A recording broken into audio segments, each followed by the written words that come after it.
Hello guys, isang magandang hapon po sa inyong lahat.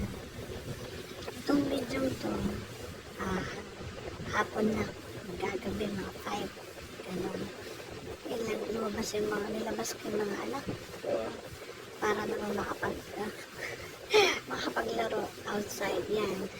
May background music kasi kaya ito na naman, voice record ako. Si Micaela, kanyang boom boom, si Ezekiel, yung kanyang twister car. Ang galing-galing ng baby ko niyan. Marunong na siya mag-car-car. Yung isa, hindi na gumalaw doon si Ezekiel. Dito na kami nakatira niyan sa Ibiza, San Mateo. Lumipat na kami.